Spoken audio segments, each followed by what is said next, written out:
So on the last day we were there, Alice and I took a walk through the sanctuary. It was just kind of a quiet day. We passed by the statue of Andrew. He was the first bear ever rescued back in 2000. He has since passed, but he was kind of our role model, our poster boy. He was pretty incredible. And at the end of the presentation, in a few minutes actually, you'll see a picture of him. But this statue was created in memory of him by one of the most famous sculptors in China, a man who has famously sculpted Chairman Mao in various parts of China. So this was a gift to the sanctuary from him. And we walked past the pond and along the River P and found ourselves at the big pile of cages. Jill has made a point of keeping every cage from every bear that's ever been rescued because she wants people to see them and she doesn't want anyone to ever forget where these bears came from. We also passed by the graveyard. The bears had, several bears had just been recently buried before we arrived. Several of the ones from that group of 28 that we were there to see had passed away just days before we arrived, and they had really beautiful funerals for them. And when we were there, Alice and I were kind of talking about how it felt to be at that spot, and I just thought to myself that I will do whatever it takes to educate as many people as I can about what's happening to these bears, and I will never, ever, ever forget what I saw there. I'm also never going to forget the people I met. These were the most amazing, hardworking, loving people you could ever meet. They adore the bears. And it's really interesting because in China, taking care of animals is considered to be an extremely low job. It's not something someone wants to do. And we were telling the staff there that in America and in so many other parts of the world, it's an exalted position. I mean, getting to work with endangered species or exotics, people that go to grad school, they get PhDs, they intern at zoos, they do whatever they can to get an opportunity like this. And we were telling them how fabulous what they were doing was and how much the eyes of the world were going to be brought upon them, and we were going to let people know what good work they were doing. And so on one of the nights we were there, Jill threw a big party for the staff to celebrate the fact that they had just been working around the clock to help this new group of bears make it through. And we decorated the cafeteria with emails from people that were basically thanking them for all their hard work and letting them know that people around the world did recognize their work and did know what they were doing.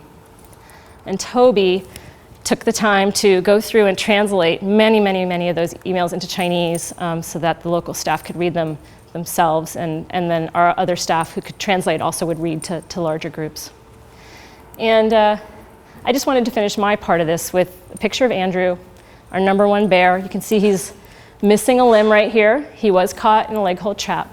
And we miss him terribly, but he's the reason that all of this exists. And we're just so proud of him, and I'm so proud of Animals Asia and this incredible place. It's way better than anything I could have dreamed of before I went. Alice is going to take over because just last week she was in Vietnam, where Animals Asia is in the process of opening a new sanctuary.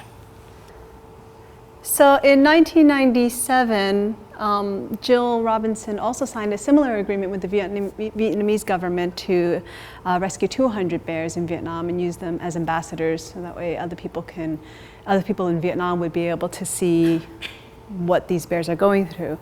The regulations in Vietnam are slightly different than in China. In China, it is legal to farm bears. There are licenses given to each bear, so that way they can go ahead and go on with their business.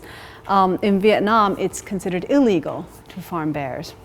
However, they recognize that there are bears in captivity, and so those bears that exist in captivity are kept under a grandfathered program, and basically once they pass on, no bears would be collected from the wild anymore. So here we are. These are the plans actually that they drew up for the new sanctuary, and it's built in several phases, and just this year we opened up the first portion of our sanctuary. It's the quarantine area. It's located just outside of Hanoi, about 70 kilometers outside of Hanoi. It's beautiful at the base of Tam Doc National Park. Sadie, you don't want to have any of that cake? I'm going to put that right there. Right at the base of Tam Doc National Park. And it's just beautifully lush and green and just an absolute dream to have for the bears. We have in China, a lot of the terrain is very flat, but in Vietnam we have like a lot of these hillsides, and so what we're going to do is build the enclosure to include some of those hills, so that way bears can kind of roam up and down as well. This was about a year ago when we were first starting construction. You can see those on the left are the bear enclosures. They're the dens that we have, not the semi-natural enclosures. And that's Jill standing from afar. So there, you know, you see somehow some of the progression over the time. Between Jill and the enclosures is a river that kind of comes down this way. Last week it was the worst rains it had been in 30 years in Vietnam. So there were really a lot of floods. And that little stream that you see in the middle kind of came up and covered this bridge. This was the bridge. And this was the river, and it kind of came and overflowed past the bridge, so it was kind of scary. When we got there, fortunately, the river subsided a bit, and we were able to get across. This is what it looks like today, from last year to today. And so we've got, these are the administrative buildings, and then back here are some of the enclosures. We have a very basic surgery room now. And this is where they produce all the food and all the fruits and veggies and all that stuff that they're cutting up for the bears. And that's the outside of the enclosure. So you can see they made a lot of progress in the last year, despite all the debacles of construction companies, you know, how they are in the US. Well, they're 10 times worse in Vietnam. So there was a lot of struggle in getting these cages built. These quarantine areas can fit up to about 50 bears. Right now we have a population of 24. We also have an outside area that's similar to the polytunnels in China, and we're ready to receive more bears in those areas.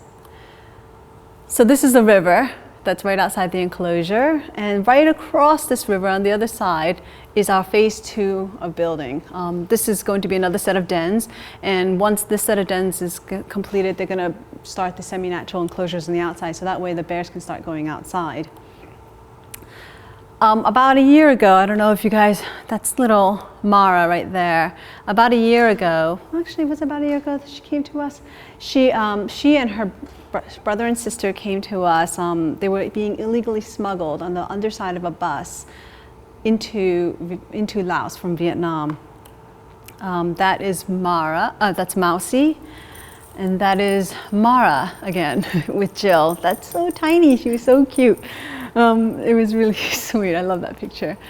That's Mousie. And that's Ollie. So they were very, very tiny cubs when we first received them. And now, oh, that's Mara and Mousie together, sleeping. But today, they're, oh, it's a little dark, but today they're much bigger. That's Mara today. And that is Mousie. She's very sweet. She was one of the most photogenic of the bears that we saw. That's Mousie again. And that's Ollie. Ollie's got a very, very tan muzzle, so he's really easy to identify. And some of our other bears that's come to us over the last couple of months, like I said, we have 24. This bear is called Miracle, and Miracle came to us a while ago, named by a UK sponsor. And that's Miracle out enjoying the sun. So what we have right now, like I mentioned, is enclosures. None of them have access to the outside, but similar to the enclosures in Vietnam, a lot of the cages are joined, so they can go and visit each other in each other's dens. So we opened up pretty much all of the cages, and they can just roam through the dens all they want.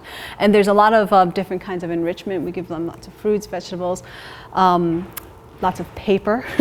They like to tear up cardboard boxes. They have huge trees that they can climb all around, and they have access to some of the outsides. And this is Lexi. She is sitting in a hanging basket. There's 2 in each of the dens, and so they can kind of climb up and just kind of hang out there in the baskets.